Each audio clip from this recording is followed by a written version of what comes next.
ഒരു സിനിമാ രീതി എന്ന് പറയുന്നത് ഭയങ്കര വ്യത്യസ്തമായിട്ടുള്ള രീതിയിലാണ് നടക്കുന്നത്. അപ്പം ഞാൻ എന്തുകൊണ്ടാണ് ഇത്രയും വർഷം സിനിമയിൽ സജീവമല്ലാതെ ഇരുന്നിട്ട് ഇപ്പം പെട്ടെന്ന് പൊട്ടിമുളച്ച് ഞാൻ ഈ ഓൺലൈൻ മീഡിയ ചാനൽസിൽ ഇങ്ങനെ ഒരു ഇന്റർവ്യൂ കൊടുക്കാൻ വരുന്നതിൻ്റെ ഉദ്ദേശം എന്താണെന്ന് വെച്ചാൽ അത് കുറച്ച് കാര്യങ്ങളേ ഉള്ളൂ. ഞാനെന്നൊക്കെ പറയുമ്പം കല്യാണം കഴിച്ച അന്ന് മുതലേ എൻ്റെ ഭർത്താവ്, എൻ്റെ മക്കൾ എന്നും പറഞ്ഞ് ജീവിച്ച ഒരാളാണ് ഞാൻ.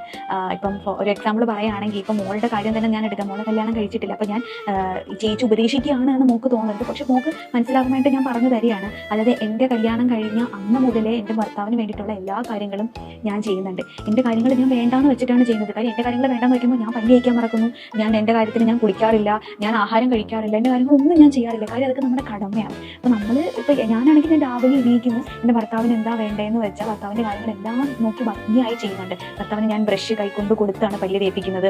അതേപോലെ തന്നെ കുളിക്കാനായിട്ട് ഞാൻ കിണറ്റിൽ ഇപ്പോഴും വെള്ളം കോരി ഭർത്താവിൻ്റെ അടുക്കൽ വെച്ച് കൊടുക്കുന്നു. പുള്ളിക്കാരൻ കുളിക്കുന്നു. എന്നിട്ട് പുള്ളിക്കാരന് ഇഷ്ടമുള്ള ആഹാരം എന്താണെന്ന് വെച്ചാൽ അത് ഉണ്ടാക്കി പുള്ളിക്കാരൻ്റെ കയ്യിൽ പ്ലേറ്റിൽ കൊണ്ട് കൊടുക്കുന്നു. പുള്ളിക്കാരൻ കഴിച്ചിട്ട് പോകുന്നു. പിന്നെ എൻ്റെ മക്കളുടെ കാര്യങ്ങളൊക്കെ നോക്കുന്നു. ഇതിൻ്റെ ഇടയിൽ ഞാൻ പല്ല് തേക്കുന്നില്ല, ഞാൻ കുളിക്കുന്നില്ല, ഞാൻ ആഹാരം കഴിക്കുന്നില്ല, ഞാൻ ഒന്നും ചെയ്യുന്നില്ല. കാര്യം ഞാൻ ചെയ്തില്ലെങ്കിലും എൻ്റെ ഭർത്താവ് നല്ല ഇതായിട്ടിരിക്കണം. പെട്ടെന്ന് എന്തുകൊണ്ടാണ് ഇപ്പോൾ നിങ്ങൾ ചോദിച്ചതുപോലെ ഇങ്ങനെ ഒരു ഓൺലൈൻ ഇന്റർവ്യൂലൊക്കെ വന്നിട്ട് ഇങ്ങനെ ഇരിക്കുന്നത്, എന്തിനാണ് അങ്ങനെയൊക്കെ പറയുന്നതെന്ന് വെച്ചാൽ ഇപ്പോഴത്തെ പിള്ളേരൊന്നും അങ്ങനെയല്ല. അപ്പോൾ ഞാൻ വിചാരിച്ചു ഞാൻ കാരണം അവർക്കൊരു മാതൃക ആവട്ടെ എന്ന് വെച്ചിട്ടാണ് ഞാൻ അവർക്കത് പറഞ്ഞു കൊടുക്കാമെന്ന് വിചാരിച്ചിട്ട്. ഇപ്പോൾ മോക്ക് ഞാൻ പറഞ്ഞു തന്നില്ലേ, അതുപോലെ എല്ലാവരും ഇത് കണ്ടുകൊണ്ടിരിക്കുകയാണ്. അപ്പോൾ അവർക്ക് മനസ്സിലാവട്ടെ എന്ന് വെച്ചിട്ടാണ് ഞാൻ ഇങ്ങനെയൊക്കെ ചെയ്യുന്നത്.